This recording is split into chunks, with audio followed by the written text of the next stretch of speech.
Bonsoir. Est-ce que vous m'entendez bien? Oui, je vois un signe, super. Alors, je suis ravie de vous retrouver. J'espère qu'on n'aura pas de problème technique, mais on va faire doucement. On va regarder un peu au fur et à mesure. J'espère que tout se passera bien. Bon, déjà, je suis vraiment très déçue de ne pas être avec vous ce soir. J'aurais bien aimé être là en présentiel. Et bon, j'ai eu le Covid la semaine dernière, donc on prend toutes les précautions qu'il faut et je suis encore isolée pendant 2 jours.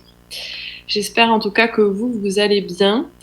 Et je suis ravie quand même de pouvoir vous voir numériquement pour cette conférence, cette dernière conférence de notre cycle d'initiation à l'histoire des arts. Et malheureusement, on clôt sur du distanciel comme on avait fait déjà à la dernière saison quand il y avait eu le confinement, pour celles et ceux qui étaient là à l'époque. Et je suis toujours Olga Panella, doctorante en arts plastiques à l'Université du Mirail à Toulouse. Et on parle toujours de questions liées au dessin qui vont nous intéresser aujourd'hui par le prisme de l'écriture. Et on va en fait passer de la fin du 19e siècle à vraiment l'époque très contemporaine, puisqu'on va finir par parler aussi des travaux d'un jeune artiste, d'un étudiant en design. Donc on va vraiment s'approcher de la contemporanéité, de la pratique actuelle la plus présente. Donc ça va être intéressant de finir là-dessus. Donc sans plus tarder, je vous montre juste, vous êtes chez moi dans mon atelier là, donc je suis ravie de vous montrer mon espace de travail furtivement. Et je vais partager mon écran pour vous montrer le diapo. Hop. Ok. Bon, j'espère que vous m'entendez encore bien. Et voilà les 3 artistes dont on va parler ce soir. Donc Aubrey Beardsley, quelques artistes du Bauhaus et Tristan Bartolini. Pour vous resituer, et pour celles et ceux qui n'auraient pas suivi les 5 conférences, on est tout en bas à la fin, donc la lettre comme écriture. Et on a déjà parlé en ordre chronothématique du dessin avec 4 autres entrées, qui sont toutes d'ailleurs trouvables gratuitement et en intégralité sur la chaîne YouTube du Pavillon Blanc, si jamais vous voulez les voir ou les revoir. Bon, je commence sans plus tarder par Aubrey Beardsley. Alors, on va être sur un format aujourd'hui un peu moins interactif que d'habitude, puisque vous savez que j'aime bien avoir vos réactions et vos questions au fur et à mesure. Mais pour une question d'écho, on va pas pouvoir prendre des questions dans le cœur de la conférence. Du coup, comme d'habitude, je vous laisserai mon adresse mail à la fin et je vous laisse noter ou vous souvenir de vos questions et vos remarques pour me les envoyer ensuite par mail. Je sais que c'est pas idéal, mais on va pas pouvoir faire passer le micro malheureusement aujourd'hui. Donc voilà, je vous remercie vraiment pour votre compréhension. C'est un petit peu des conditions amenuisées, mais on va essayer de faire quand même quelque chose de sympathique avec ces 3 artistes. Donc Aubrey Beardsley, c'est un Britannique qui a donc vécu au 19e siècle, et comme vous pouvez le voir avec les dates de naissance et de décès, il n'a pas vécu très longtemps, puisqu'il décède déjà en 1898 à l'âge de 25 ans, parce qu'il a eu en fait dès l'âge de 7 ans la tuberculose. Et il a donc eu seulement 5 années de carrière entre 1893 et 1897. Il faut savoir qu'il vient d'une famille assez populaire et il a donc dû travailler très jeune en tant qu'employé de bureau dans une compagnie d'assurance londonienne pour aider sa famille et c'est la raison pour laquelle il n'a pas pu suivre d'études d'art au sens classique, mais vous allez voir, je vais vous en reparler après. Donc, il est né en 1872 à Brighton et va emménager à Londres assez tôt pour pouvoir trouver du travail. Et à Londres, en fait, il va rencontrer en 1891 l'artiste Edward Burne-Jones. qui va en fait l'emmener dans ses réseaux personnels d'amitié, et dans ceci il va rencontrer aussi l'écrivain sulfureux Oscar Wilde. Oscar Wilde qui va lui conseiller en fait de suivre les cours du soir à la Westminster School of Art. Et c'est ce qu'il va faire pendant 2 ans. Et au bout de ces 2 années, en fait, il va se mettre à travailler professionnellement en tant qu'illustrateur et graveur. Il va faire exclusivement du noir et blanc. Et on va voir qu'il va travailler autour du dessin et du texte, avec déjà des essais sur la mise en page, le lettrage, la typographie, on reviendra là-dessus. Il a fait de nombreuses collaborations, donc puisqu'il est illustrateur, il a mis en image des textes, mais il a aussi écrit, vous verrez ensuite. Et en termes d'autodidaxie, ce que moi j'ai trouvé intéressant dans son parcours, c'est justement cette idée des cours du soir. Donc il ait fait pendant 2 ans une formation, on va dire amateur, puisqu'il travaillait la journée dans sa compagnie d'assurance, et qu'il allait quand même le soir à ses cours du soir, et ce qui lui a quand même permis ensuite de faire une vraie carrière professionnelle, même si elle était très courte, et de se faire une vraie renommée, notamment dans le courant de l'Art Nouveau, en tout cas de la fin de l'Art Nouveau, avec, vous allez voir, toute une filiation, et notamment un travail aussi sur les inspirations médiévales, puisque tout ce qui est enluminure, mise en page, c'est quelque chose qui enfin, les pré-raphaélites et les artistes de l'Art Nouveau vont vraiment s'inspirer de ces thèmes à la fois mythologiques et médiévaux, mais aussi avec une inspiration japonisante très forte. Donc ici, je vous ai mis un portrait d'Aubrey Beardsley dessiné par Félix Vallotton, que je trouve très beau, qui est de 1898. Voilà, bon, j'aurais bien aimé avoir vos avis sur ce portrait, mais en tout cas, ça me permet de vous introduire Aubrey Beardsley, puisqu'on voit ici un petit peu la figure du dandy, et c'est vraiment dans l'entourage d'Oscar Wilde, ces figures-là très à la fois élégantes et sulfureuses, et Aubrey Beardsley vraiment sera complètement dans cette lignée, déjà parce que sa maladie grave est connue de lui depuis son enfance, donc il est déjà une sorte d'écorché vif quand il arrive à Londres à la fin du 19e siècle, puisque tout le monde sait que sa vie risque d'être brève. Et en plus de ça, il va faire énormément de travaux et de publications érotiques qui vont être vraiment scandaleuses pour la société victorienne de l'époque. Et qui vont faire de lui vraiment ce dandy, comment dire, sulfureux et grotesque, en tout cas dans les critiques victoriennes, qui le rapprochent, en tout cas en termes d'expression, d'Oscar Wilde. Mais c'est pas la seule chose qui le rapproche de lui, puisqu'on voit qu'il fait aussi des collaborations avec Edgar Allan Poe, pour qui il va illustrer les histoires courtes, avec ici The Black Cat, donc le chat noir. J'ai mis ensemble ces deux illustrations pour en fait vous montrer déjà l'aspect assez épuré de la ligne, donc on le voit bien dans le chat noir ici à gauche, et ce côté vraiment assumé du noir et blanc, couplé avec quelque chose qui est vraiment un héritage de l'Art Nouveau, ce travail du motif, donc on voit bien à droite avec les yeux d'Hérode, un travail donc des contrastes de noir et blanc, on le voit bien avec ces grandes plages de couleurs franches, mais aussi vraiment ce travail presque art appliqué quoi, du motif, presque tapisserie, qui va vraiment être une constante dans son travail. Et qui va aussi permettre de faire un pont entre les beaux-arts et les arts décoratifs, ce qui est pour le 19e siècle quelque chose de vraiment assez outrageant, puisque je vous rappelle qu'on est toujours dans une hiérarchie des genres où la peinture d'histoire est la peinture la plus reconnue, la plus riche, la mieux vue, et surtout elle n'est pas une peinture qui fait appel au monde contemporain industriel ou qui fait appel à une quelconque utilité ou à des arts dits plutôt mineurs qui seraient vraiment des arts faits avec la main, décoratifs comme le motif ou la tapisserie pourrait l'être. Et ça, c'est vraiment une révolution à la fin du 19e dans laquelle Aubrey Beardsley va s'inscrire complètement. Ensuite, The Climax que vous voyez ici à gauche et une page, donc title page. En fait, c'est une page titre. Donc, c'est un prototype qu'Aubrey Birdsley a mis en place pour pouvoir en fait illustrer une couverture de livre ou de magazine. Et j'ai voulu mettre ces deux images ensemble parce qu'on retrouve bien ce côté sinuosité de la ligne.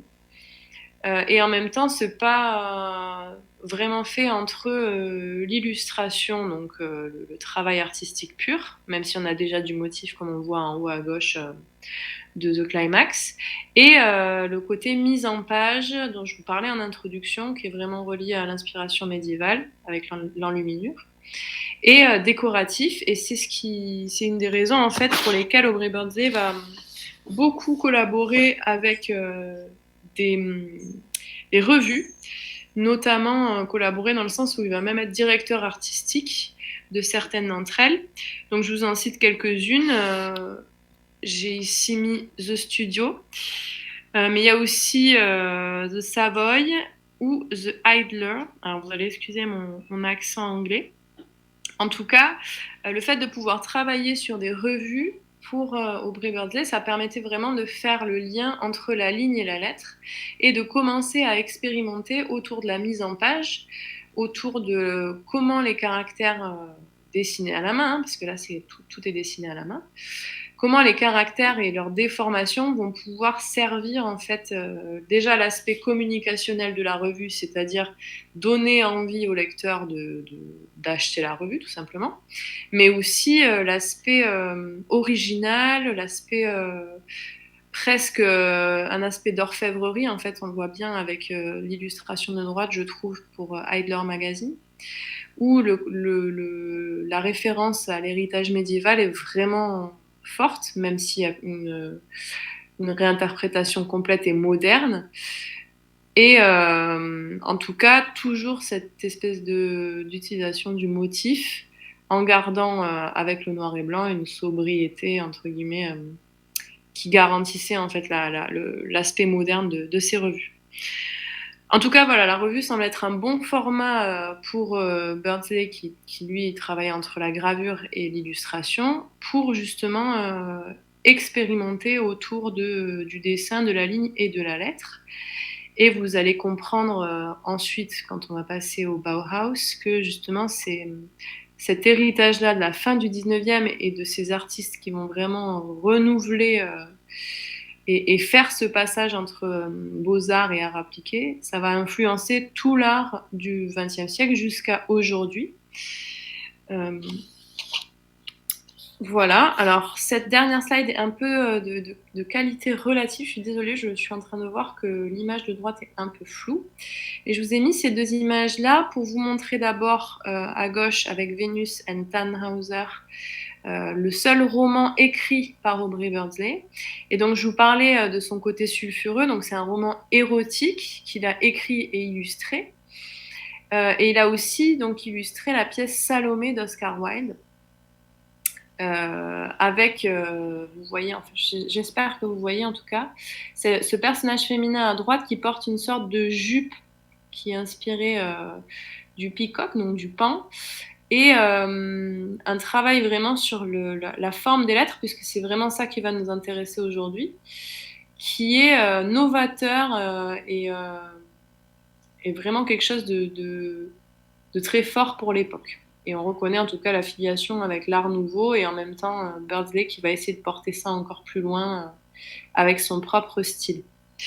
Je vous ai parlé de son côté sulfureux et j'ai trouvé une anecdote intéressante sur la fin de sa vie, puisque donc condamné à cause de sa maladie, il va se retirer à 25 ans à Menton, dans le sud de la France, pour soigner, enfin en tout cas pour essayer de se soulager un peu. Et à la fin de ses jours, il va se convertir au catholicisme, puisque lui était anglican, et va demander à ses amis de brûler tous ses travaux érotiques, ce qu'ils ne vont pas faire, heureusement, puisqu'aujourd'hui, on n'aurait pas pu les retrouver sinon.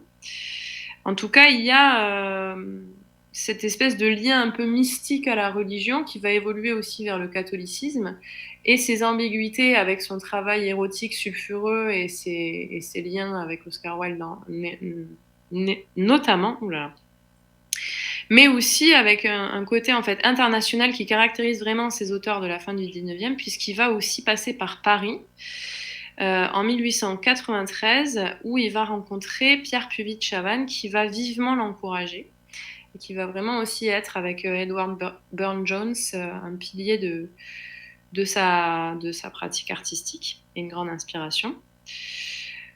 Voilà, donc ça c'est pour Aubrey Beardsley et j'ai envie de vous en dire peu plus puisque en fait ce qui m'intéresse moi c'est de vous montrer la filiation entre ces trois moments artistiques desquels je vais vous parler ce soir pour vous montrer justement que le rapprochement entre le dessin et la lettre va se faire petit à petit par étapes mais qu'il y a vraiment cet intérêt dès le début de mélanger art plastique et art appliqué, communication et on va dire beaux-arts avec des formats qui vont être un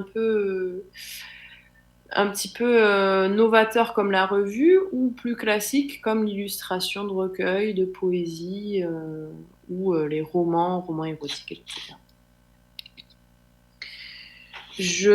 J'en parle pas plus. On va voir ensuite dans notre conclusion quel fil rouge on arrive à tirer de tout ça. Mais sans plus tarder, on va faire un grand pas vers le début du XXe et on va partir en Allemagne du côté de l'école du Bauhaus. Donc l'école du Bauhaus, on va en parler aujourd'hui, mais d'une façon un peu détournée, puisque justement ce qui nous intéresse, c'est le dessin et la lettre. Donc vraiment, on va être plus sur les pratiques de lettrage, puisque vous savez que l'école du Bauhaus, donc elle a été à 3 endroits en Allemagne. D'abord à Weimar, entre 1919 et 1925. Ensuite à Dessau, où a été vraiment construit le bâtiment que vous voyez ici à l'écran sur ces deux prises photographiques, entre 1925 et 1932, puis à Berlin pour la dernière année, donc 32-33, avant d'être définitivement fermée par le régime nazi, puisque cette école était extrêmement progressiste, novatrice, et d'ailleurs ça semble pour nous aujourd'hui être un bâtiment assez classique de type immeuble, mais à l'époque cette école donc construite à Dessau était vraiment quelque chose de révolutionnaire, donc construite en 1926 quand même pour remettre en contexte, puisque je vous ai mis une vue de la façade sur la gauche, il y avait cette façade complètement en verre, donc c'est que du verre, et où le verre n'est pas en fait un mur porteur, mais une sorte de rideau par-dessus les piliers et à distance en fait de la façade, qui permettait d'avoir un ensoleillement immense et surtout d'utiliser des matériaux nouveaux comme le verre et l'acier ainsi que le béton. En fait, la première école à Weimar, elle était dans un bâtiment préexistant.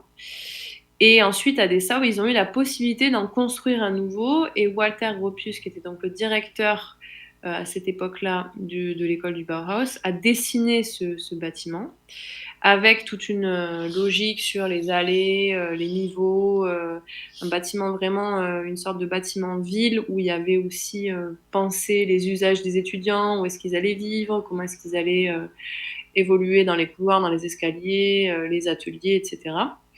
Enfin, il y a tout un tas de documentaires très intéressants sur la construction de ce bâtiment que je vous conseille, mais moi j'attire votre attention juste sur la manière dont les lettres sont disposées sur la façade. Donc, vous voyez déjà ici qu'il y a une originalité dans la conception du lettrage du nom de l'école même. Et c'est quelque chose qui va être très très révolutionnaire pour l'époque. On va le voir ensuite. Donc, une école progressiste, mais une école de quoi? Une école d'art et d'art appliqué, ce qu'on appelle aujourd'hui le design, c'est-à-dire l'art appliqué à l'industrie. Mais l'industrie pas vue comme on la verrait aujourd'hui avec une sorte d'a priori négatif, comme quelque chose voilà, de destructeur pour l'écologie. L'industrie, dans les années 20, c'était plus dans une vision vraiment engagée socialement, dans le sens où l'idée, c'était de faire de la conception d'objets, de la conception architecturale, donc de bâtiments, penser à l'échelle de l'homme pour l'homme dans son intégralité, c'est-à-dire peu importe sa classe sociale, peu importe son origine, peu importe voilà tout ça en fait enfin, avec vraiment cette notion démocratique de construire des objets et des bâtiments pour tous les hommes qui soient produits en masse, donc à l'aide de l'industrie, ça c'était l'idée originelle, pour en fait pouvoir être vendu très peu cher et accessible à tous. C'est un peu la logique du Corbusier aussi. Et en même temps, on sait que ce qui s'est passé ensuite, c'est que ça n'a pas été le cas. L'industrie a eu du mal aussi à adhérer à cette école qui était très progressiste, voire trop progressiste pour son temps. Donc il y a toujours eu des difficultés de financement pour l'école qui essayait de faire venir des industriels. Ça a été assez complexe pour faire ce lien entre innovation artistique et production industrielle. Mais il y a quand même eu des objets qui ont été produits, alors pas en masse puisque aujourd'hui ils se vendent extrêmement cher, mais comme par exemple ce siège, le siège Vassili modèle B3, donc dessiné par Marcel Breuillard en 1925-26. Donc dans cette école, il y avait un système de cours très novateur avec des ateliers, l'atelier métal, l'atelier bois, l'atelier textile, etc., etc. Il y avait aussi un théâtre dans l'école, les étudiants pouvaient vivre dans l'école ainsi que les professeurs. Et il y avait vraiment cette idée de une école à ville en fait entière, avec tous les aspects de la vie quotidienne pensés, du plus simple, des poignées de porte, jusqu'au plus complexe, ensoleillement, les ateliers, etc. Donc vraiment ce côté expérimental de cette nouvelle école qui a fait en fait scandale puisque c'était en décalage complet avec les pratiques de la société. Surtout que ces écoles étaient quand même, avant d'arriver à Berlin, dans des petites villes de campagne, qui n'étaient pas non plus les villes les plus novatrices en termes de culture, mais ça a fait bouger beaucoup de lignes, notamment par exemple le théâtre du Bauhaus, dont vous voyez à droite ici une affiche, qui a accueilli énormément de performances, des soirées, des choses très modernes qui ont aussi bousculé un petit peu les habitudes culturelles des habitants de ces petites villes. Peut-être parfois trop, puisqu'il y a eu beaucoup d'influences politiques et de personnes qui ont voulu justement fermer cette école, puisque vue comme trop progressiste ou comme trop étrange, trop bizarre pour le contexte de l'époque. On va continuer à voir ça après. Je vous emmène doucement vers la lettre, comme vous pouvez le voir ici, avec cette affiche de Laszlo Molinaghi pour un événement justement de théâtre, parce que Die Bühne, ça veut dire la scène en allemand. Et vous voyez qu'il y a une liberté qui est prise avec les caractères, avec les lettres, avec différents jeux sur la graisse. Donc la graisse, c'est la largeur des caractères mêmes, avec un mélange de différents styles, différents caractères, etc. Et vous allez le voir aussi, une volonté d'abandon de la différence entre la casse minuscule et la casse majuscule. Je ne vous en dis pas plus, on verra ça ensuite. Une chose très importante de l'école du Bauhaus, qui est vraiment assez peu connue, c'est que c'est une des premières écoles d'art qui va vraiment inciter les femmes à venir étudier et à devenir aussi enseignantes dans cette école. Et là, vous voyez une petite liste de certaines femmes qui ont été connues, enfin qui ne sont pas du tout assez connues, mais qui ont été des élèves et des enseignantes notables de cette école, notamment Marianne Brandt, qui est une des plus connues et qui a fait ce service AT de 1924, puisqu'elle était à l'atelier métal, elle. D'ailleurs, ça a été la première femme à enseigner dans un atelier. Et elle a conçu donc ce service AT, ce qui me mène à vous parler très furtivement d'un principe de base du Bauhaus qui était l'utilisation de motifs géométriques simples, donc le cercle, le carré, le rectangle, le demi-cercle, etc., qu'on voit bien ici dans le service AT de Marianne Brandt et qu'on va retrouver ensuite. Mais vraiment ce côté intégration et soutien de femmes dans les années 20, c'était quelque chose qui existait quasiment pas, enfin très peu, dans une école officielle et qui a rendu aussi le Bauhaus très progressiste et très intéressant. Et malheureusement, ces femmes sont aujourd'hui encore très peu visibilisées. Il y a quand même des études qui sont faites, notamment j'ai trouvé une graphiste française très intéressante qui s'appelle Stéphane Dupont et qui, elle, a justement travaillé à partir de ce service AT pour construire son propre alphabet. Donc un alphabet, elle a décomposé en fait toutes les formes du service AT. Donc comme je vous ai dit, c'est des formes très géométriques. Et avec ces différents modules de formes qu'elle a pu prendre, elle a travaillé un alphabet et un nouveau lettrage qu'elle a utilisé pour monter une exposition où justement elle met en lumière les travaux de Marianne Brandt. Et elle montre aussi à quel point ces personnes, ces femmes et ces hommes étaient dans l'innovation et dans l'invention et ont marqué durablement en fait tout le XXe et le XXIe siècle, avec notamment des pièces phares comme ce berceau inspiré par Vassili Kandinsky de 1922 par Peter Keller. Et je vous ai mis à côté de ce berceau une toile de Kandinsky, donc Tension délicate, juste pour vous montrer, mais bon, j'imagine bien que vous avez compris le lien que je veux faire, entre l'idée de collaboration et d'inspiration entre les personnes, puisque Kandinsky enseignait aussi dans l'école, mais aussi entre les différents types d'art. Donc là, on a la peinture d'un côté, certes peinture abstraite, donc révolutionnaire pour l'époque, mais quand même, ça reste de la peinture sur toile. Et de l'autre côté, on a vraiment ce berceau, donc un objet usuel, fait pour une pratique familiale, mais avec un cercle, un triangle, des rectangles, des couleurs primaires, donc le jaune, le bleu, le rouge. Vraiment cette volonté de modularité et de simplicité qui a influencé toute la philosophie de cette école. J'ai trouvé aussi intéressant de vous montrer ce carnet de la période d'enseignement au Bauhaus de l'artiste Paul Klee, qui a donc enseigné là-bas pendant 10 ans, entre 1921 et 1931, pour vous montrer aussi que du côté enseignant, cette idée des formes simples, du prélèvement de la modulation, des couleurs primaires, elle était présente malgré la différence en fait d'artistes, puisqu'il y avait énormément d'artistes différents, donc des architectes, des peintres, des concepteurs industriels, l'ancêtre des designers, et aussi Paul Klee, qui est vraiment lui un artiste pictural, quoi, et qui a enseigné et dont ces carnets d'enseignement sont des traces très riches pour comprendre un peu mieux justement tout ce côté innovant de l'école. Je trouvais que c'était quelque chose qui rebondissait bien sur ce côté géométrique, et je vous parle de ça parce que justement, en termes de conception de lettres, le Bauhaus a été une des premières institutions qui a en fait expérimenté autour de la lettre contemporaine et autour de toutes les possibilités expérimentales de déformation de la lettre, que ce soit dans le terme du sens, comme on voit ici avec cette couverture là de l'ouvrage de présentation des travaux du Bauhaus, où on a un premier mot en vertical, puis deux autres paroles en horizontal. Enfin, ces jeux en fait entre le rouge, les traits de noir, etc. Enfin, vraiment cette idée de faire évoluer la lettre pour la faire passer, en fait, la faire se rapprocher d'un objet d'art et la faire vivre au travers de l'invention graphique.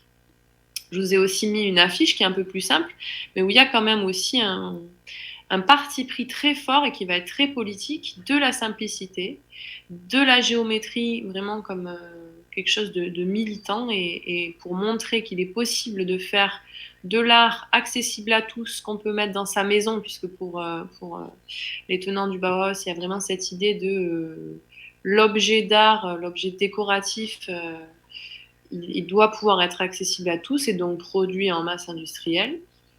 Et ce parti pris, voilà, des couleurs simples, des formes simples, et en même temps quelque chose qui, pour l'époque, est tout à fait novateur. Je vais m'expliquer plus tard avec un exemple précis. Et je vous parlais tout à l'heure aussi de cette volonté de vraiment supprimer la différence entre la lettre capitale et la majuscule et la minuscule. Et Herbert Bayer, qui a été un des enseignants qui a le plus travaillé sur sur justement la lettre au Bauhaus.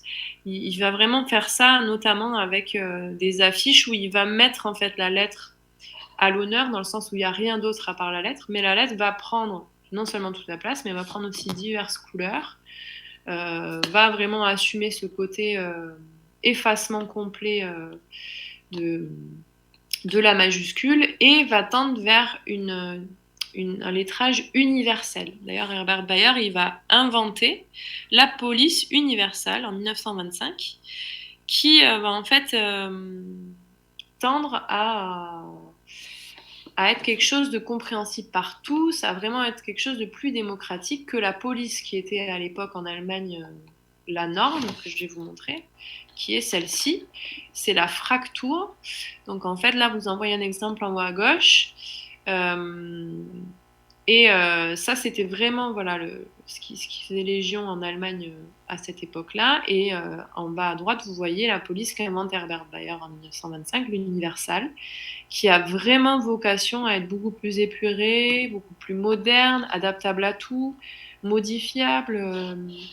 Et cette invention-là, elle a vraiment fait scandale, puisque vous voyez bien à quel point ça s'éloigne complètement de la typographie Fraktur qui était à l'époque, qui représentait vraiment l'Allemagne dans sa grandeur. Enfin, c'est vraiment la typographie nazie par excellence. Et en fait, c'est une écriture qu'on retrouve encore aujourd'hui en Allemagne dans les petits villages. Ça représente vraiment comment dire, la culture allemande dans ce qu'elle a de plus positif, mais aussi de plus négatif.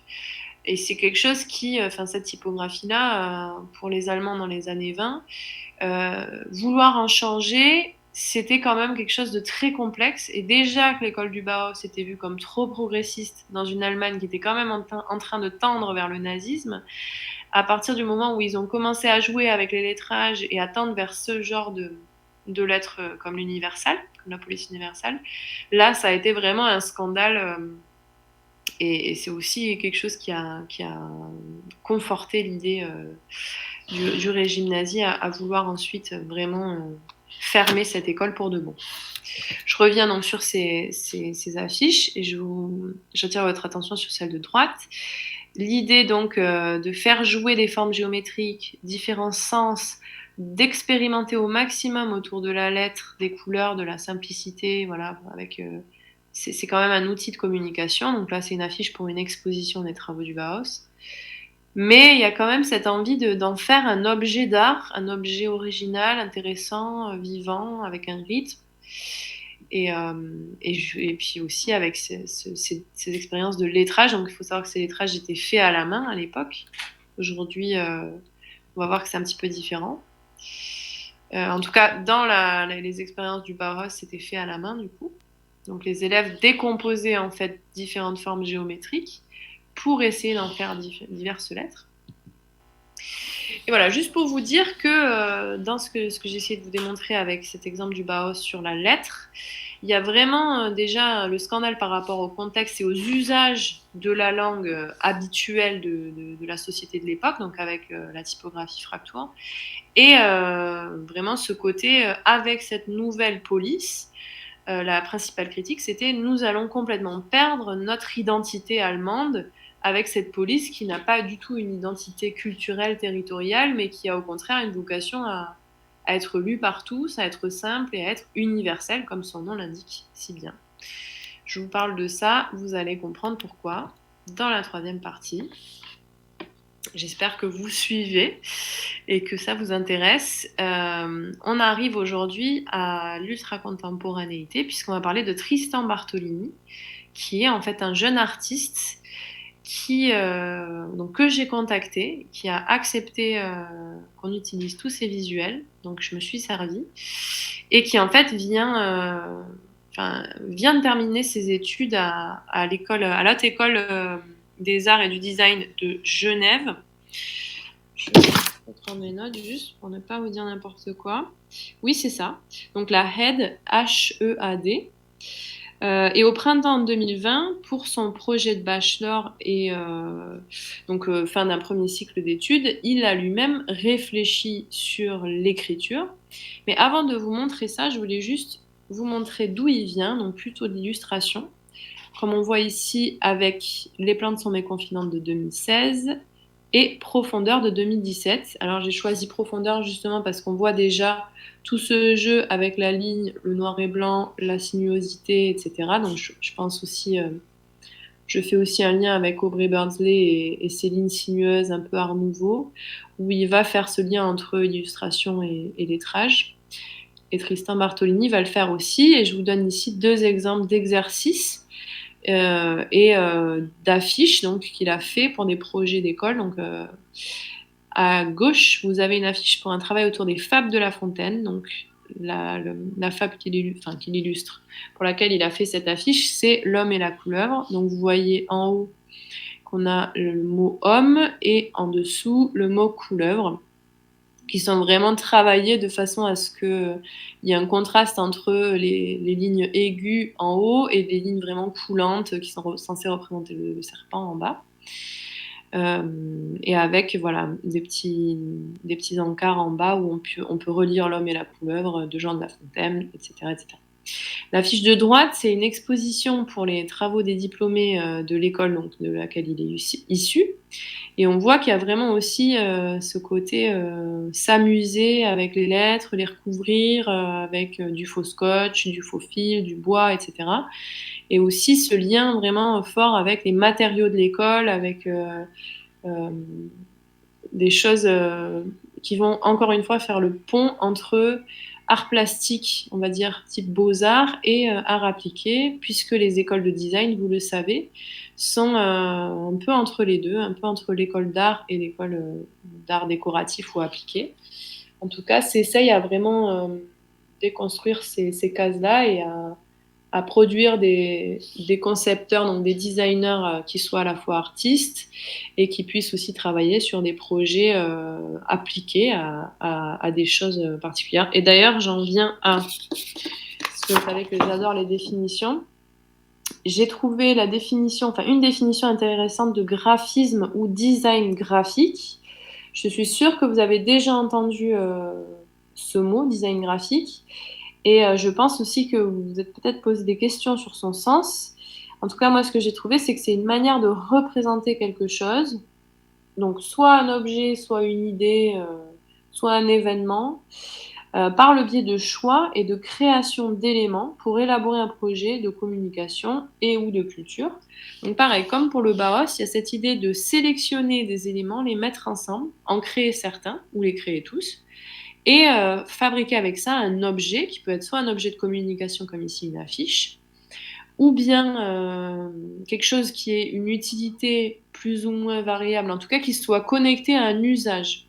Et c'est pour ça qu'aujourd'hui on parle beaucoup de la lettre, puisque la lettre elle a un usage très précis qui est le fait de pouvoir être compréhensive et de pouvoir aussi visibiliser des personnes, parler, inclure, etc. etc. Je vais m'expliquer.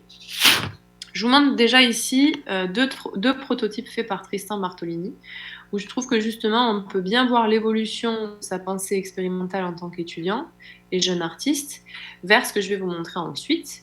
Donc notamment ici le prototype pour la typographie extra, avec un travail autour de la ligature. Alors la ligature, qu'est-ce que c'est? C'est ce que vous voyez entre les lettres.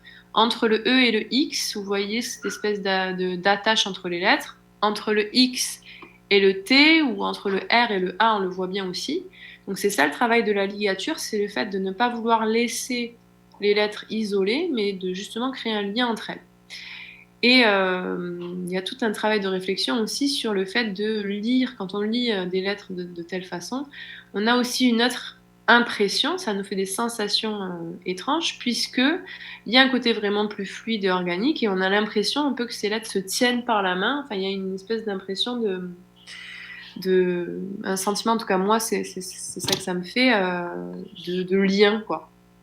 Alors que justement avec la typographie que vous avez en bas, Vous avez quelque chose de beaucoup plus dur, avec des lettres très fines, plus de mouvement, plus de rythme, mais aussi un peu moins de lisibilité, une impression peut-être un peu plus froide. Enfin voilà, il y a vraiment beaucoup de possibilités émotionnelles dans le fait d'inventer ou de modifier l'apparence d'une lettre, d'inventer son alphabet, etc.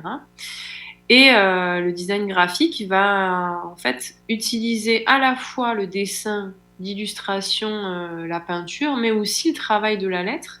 Et les deux ensemble vont permettre de faire des projets comme par exemple le projet de ces affiches, qui vont être à la fois des projets de typographie, mais aussi de création artistique, qui peuvent être à la fois faits à la main ou numériques, dans le sens où, par exemple, Tristan Bartolini, quand il raconte la manière dont il travaille, c'est justement d'abord à la main, et ensuite il va passer à l'outil numérique et à la conception sur tablette, ou en tout cas digitale.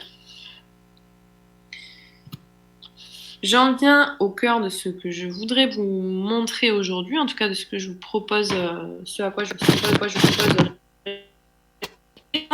une création de Tristan Bartolini qui s'appelle l'inclusif vœu. Donc en fait, c'est une systématique typographique adaptable à diverses polices d'écriture à partir de la typographie accurate de Lorenz Brunner, qui date de 2020. Je vais vous traduire ce que ça veut dire. En fait, une typographie, c'est une famille de différentes polices. Dans une typographie, vous pouvez avoir une adaptation, une diversité de différentes polices, et dans ces polices, vous allez avoir différents caractères qui sont l'équivalent des lettres. Donc, ce que Tristan Bartolini a fait, c'est qu'il a travaillé à partir d'une typographie déjà existante. Donc, cette typographie a un nom, elle s'appelle Accurate, et un concepteur qui est Lorenz Brunner.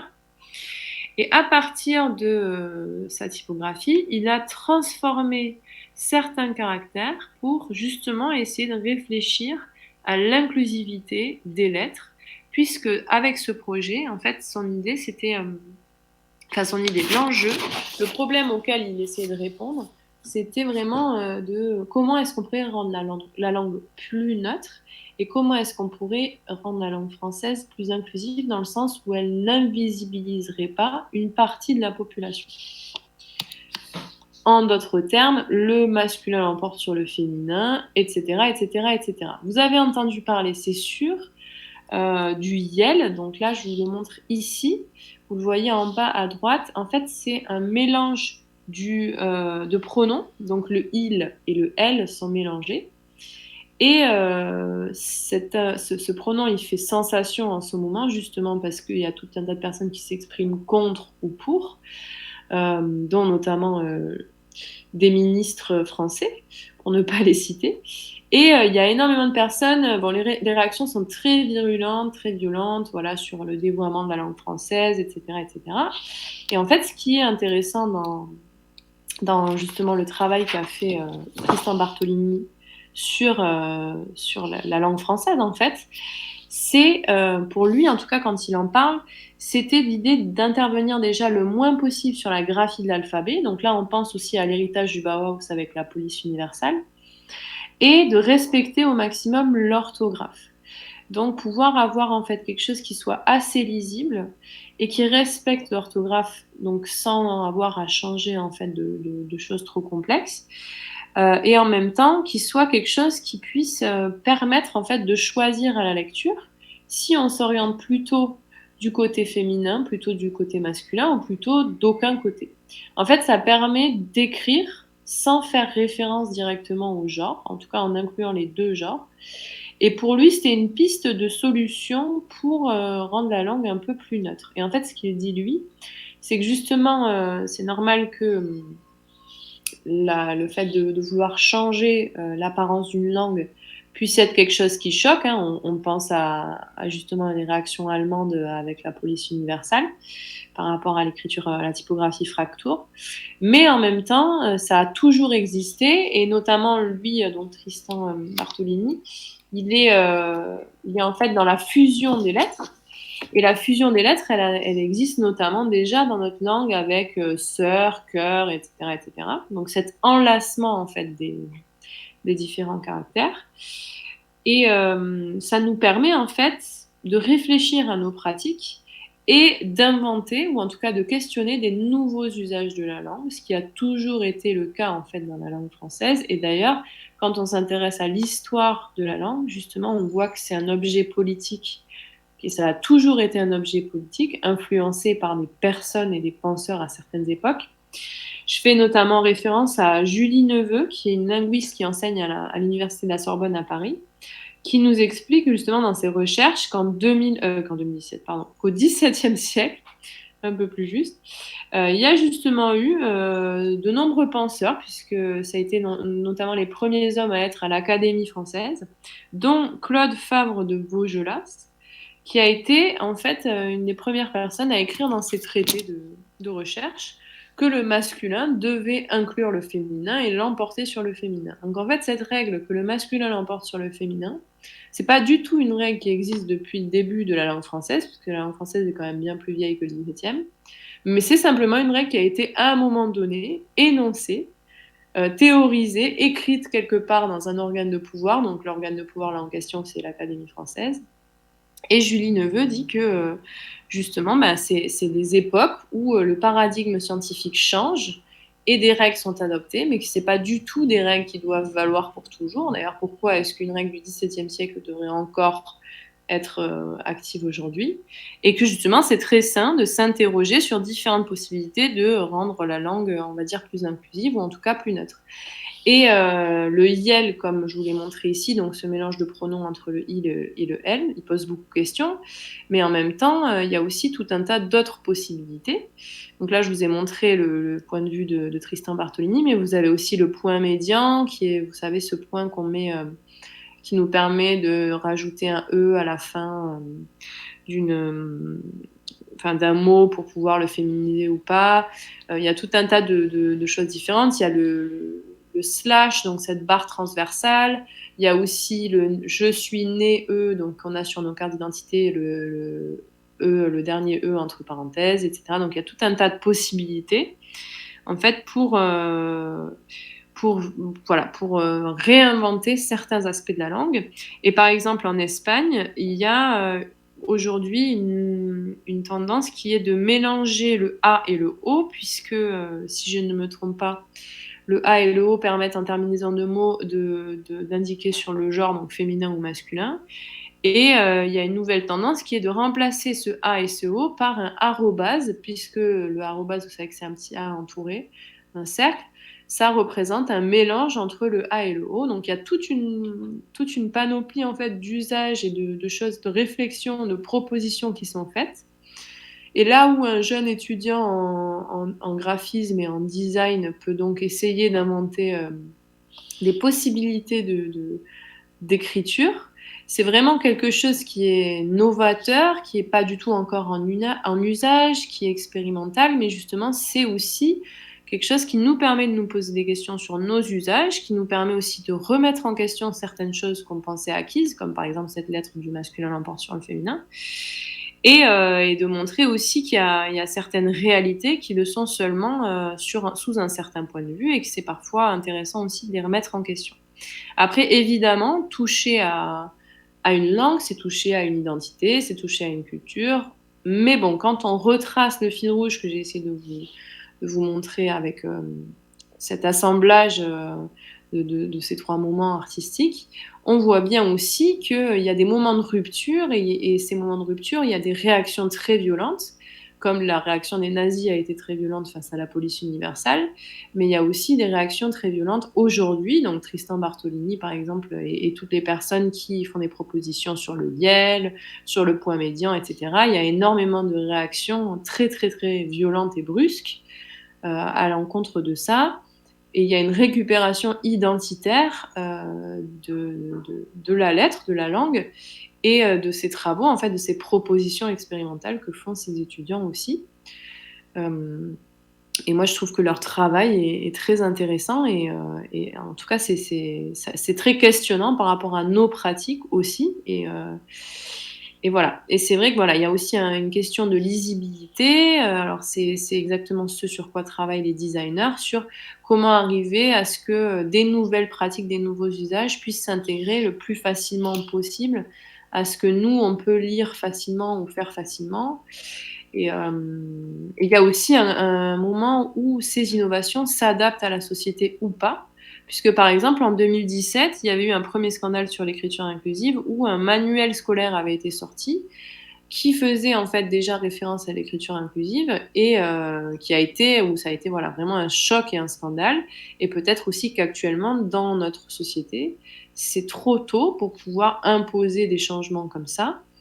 Et il y a trop de réactions violentes, mais en tout cas, le côté positif, et là je vous présente vraiment mon avis personnel, c'est que ça nous permet de réfléchir et de donner aussi plus de visibilité, déjà aux femmes, mais aussi à toutes les personnes qui s'identifient pas forcément à un genre, etc. Et surtout, ça nous permet de déconstruire cette sacrée règle du XVIIe siècle qui n'a vraiment aucun sens. Et puis qui est énoncée comme si c'était une loi universelle, alors que c'est une construction artificielle humaine dans un organe de pouvoir à un certain moment donné. Voilà. Donc je voulais vous montrer un petit peu toutes ces choses et ça me fait plaisir de finir sur vraiment Tristan Bartolini, ce jeune étudiant. Je vous invite à aller voir son travail pour vous montrer, justement que mon propos c'est que le dessin, en fait, donc on a vu depuis l'ère préhistorique jusqu'à aujourd'hui, on l'a vu sous vraiment tout un tas d'aspects, de prismes. On a vu des querelles, on a vu des artistes qui s'inspirent, des choses positives, des choses négatives, des choses très violentes, des choses très belles. Et en même temps, ça nous a permis aussi de voir au travers de notre regard d'historien de l'art que déjà le dessin est politique. Le dessin permet en fait, au travers du disegno, avec son sens italien, de faire le lien vers les arts appliqués au travers du design comme on le retrouve aujourd'hui, puisque l'origine de ce mot, c'est quand même, l'origine du design, c'est quand même le dessin. Et que étudier, travailler sur le dessin nous a quand même permis de nous poser tout un tas de questions historiques, très politiques aussi, et surtout de nous questionner et de nous ouvrir à des regards différents, à des choses un peu qui sortent de nos horizons habituels. Et que grâce à ce cycle, on a vraiment pu aussi, enfin j'espère en tout cas que ça vous a fait cet effet-là à vous aussi, essayer de comprendre un peu mieux le monde dans lequel on vit et d'où il vient et en quoi l'art est vraiment ancré très concrètement dans notre société aujourd'hui et que ça vient de très loin. Voilà. Alors, j'espère que je fais pas de bêtises. Hop. Alors, je remets la caméra. Ok. Bon, mais je suis très contente en tout cas de vous avoir, comment dire, accompagné au cours de ces 5 conférences. Ça a été vraiment très très intéressant pour moi d'avoir vos retours et je suis très triste de ne pas pouvoir le faire ce soir. Donc, n'hésitez pas à m'envoyer un mail. Ne serait-ce que pour me donner vos ressentis, me dire si vous êtes d'accord, pas d'accord, notamment avec ma partie sur l'écriture inclusive. Je suis aussi très friande d'avoir vraiment votre avis critique, sincère. Moi, je suis vraiment très ouverte à ça.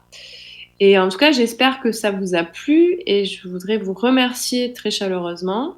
J'espère qu'on se reverra bientôt en vrai. Et prenez bien soin de vous. Merci beaucoup à l'équipe du Pavillon Blanc pour ce cycle qui était vraiment génial. Je les remercie pour tout le soutien technique, vraiment leur patience avec toutes ces histoires de Covid. Et en tout cas, n'hésitez pas à revoir les conférences sur YouTube si ça vous intéresse et à m'envoyer un petit mail puisque vous aurez de toute façon mon adresse mail aussi sur ces liens sur YouTube quand vous voulez. Et j'espère qu'on se voit bientôt.